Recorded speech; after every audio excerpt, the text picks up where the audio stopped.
He was the first NHL player to score 50 goals in 50 games. He won 8 Stanley Cups, and he was inducted into the Hockey Hall of Fame just 1 year after he retired. Maurice Rashard passed it in front of Henry. Hi, I'm Rebecca Brayton, and welcome to WatchMojo.com. And today we're speaking with biographer Charles Foran to learn more about Maurice the Rocket Rashard. Why don't we start by having you give us an idea who Maurice Rashard was? He was born in 1921, working class Montreal, Gaspé roots. He came of age during the Depression. He was a machinist. He tried out for the Montreal Canadiens. He almost false started his career, interestingly, because he had these series of injuries. He was rejected twice by the Canadian Army during World War II because he was considered unfit because of these injuries. Then he goes on to this extraordinary hockey career. He leads the Habs from 1944 really to 1960, and then of course he ends his career at the same time as the Quiet Revolution begins to transform Quebec, to modernize Quebec.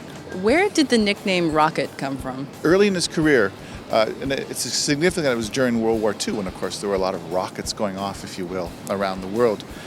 Players began to notice he had this extraordinary velocity. He would accelerate on the ice. He seemed to be moving at one speed, then all of a sudden he would just take off. His English teammates began calling him Le Rocket, the Rocket.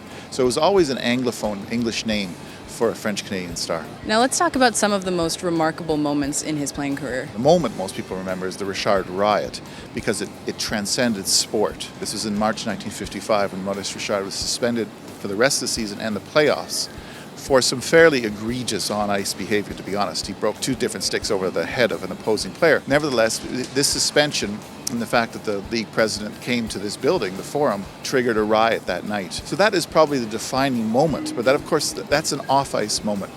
The on-ice moments are the ones that I guess hockey fans treasure more. It was the Rockets, these blazing goals. He shot left, but he played on the right wing. So his signature move was to cut in from the corner, cutting across the goal and using his strength. He had tremendous upper body strength. Those goals predated television, so we don't actually have them. So we have recreations of them. The film with Roy Dupuis recreated them beautifully, actually. What's interesting about those goals is they were transmitted orally through radio commentators, through fans, through newspaper accounts. So they became sort of mythic, huge moments, defining moments of his on-ice glory. And what about his personality? I mean, what kind of man was he? He was a quiet man. He was a famously quiet man, a man of few words. He was, I think, deeply shy. He was inward. He was honorable. He was perfect for what the Habs needed in 1943, because believe it or not, this great franchise was on the verge of folding during the Second World War. And it was only because Rocket Rashard began to electrify the league that suddenly the arena was full. But all the while, he was living a very simple life as a working class Montrealer who had graduated to the middle class, but he never made a lot of money, and that was an issue later on. And he was carrying himself with a kind of grave dignity that Quebecers really admired and related to.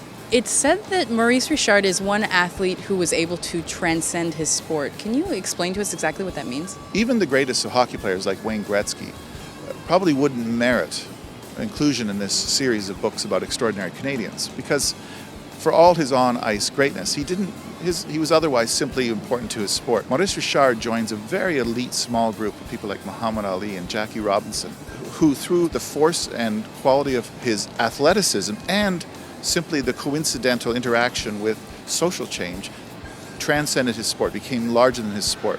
Maurice Rashard was a catalyst for social change in Quebec and therefore in Canada. And I don't think there's any other athlete you can say that of in Canada. Thank you very much. Very welcome.